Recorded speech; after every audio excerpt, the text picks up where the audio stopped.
చిత్తూరు జిల్లా నగరంలో వైసీపీ నాయకులు ఇసుక మాఫియా చేసేవారిని అదుపులోకి తీస్తున్నారు పోలీసులు. దీంతో మాజీ మంత్రి ఆర్కే రోజా వాగ్వాదానికి దిగారు పోలీసులతో. రాష్ట్రంలో ఎక్కడ ఇసుక స్టాండ్ మాఫియా జరిగినా వారిపై ఉక్కుపాదం మోపాలని ముఖ్యమంత్రి ఆదేశాలతో నగరంలో జరుగుతున్న ఇసుక మాఫియా వారిని రిమాండ్కు తరలించారు.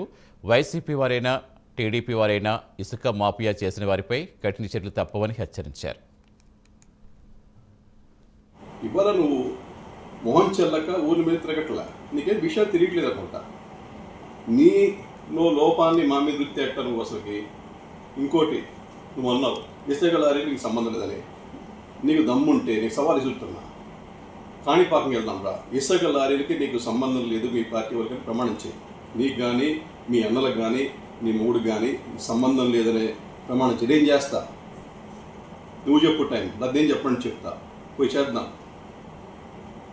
కాణిపాకంలో పోయి ఆ ఇసుక కానీ అక్కడ జరిగే స్మగ్లింగ్ బియ్యం స్మగ్లింగ్ యాక్టివిటీస్ కానీ ఏదన్నా కూడా నాకు సంబంధం లేదని ప్రమాణం చేస్తాను. నువ్వు వచ్చి చెయ్యి, నువ్వు చెప్పు టైం నేను వస్తా ఆడే టైంకి.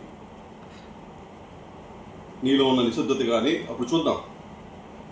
ఊరికే మాట్లాడడం కాదు, ఏదంటే అది మాట్లాడడం కాదు. అంటే ఒక అబద్ధాన్ని గట్టిగా చెప్పి ఏదో తెలిసిన ఛానళ్ళు ఉన్నాయి ఆ ఛానల్ వాళ్ళకి చెప్పేసి అబద్ధం వేయించేద్దాం అని, అబద్ధాలు కూడా నిజం చేద్దామని చెప్పి ఎవరో ఉన్నావు. కానీ ఏ రోజు కూడా నువ్వు ప్రజా సంక్షేమాల కోసం పోరాడిన పాపాన్ని పోలే.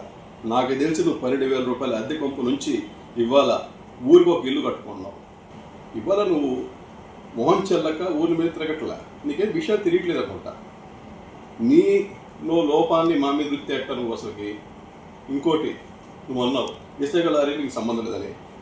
నీకు దమ్ముంటే నీకు సవాల్ ఇసురుతున్నా, కాణిపాకం వెళ్దాం రా, ఇసుక లారీలకి నీకు సంబంధం లేదు మీ పార్టీ వాళ్ళకి ప్రమాణం చేయి. నీకు కానీ మీ అన్నలకు కానీ నీ మూడు కానీ సంబంధం లేదనే ప్రమాణం చేయి. నేను చేస్తా, నువ్వు చెప్పు టైం నేను చెప్పండి చెప్తా, పోయి చేద్దాం.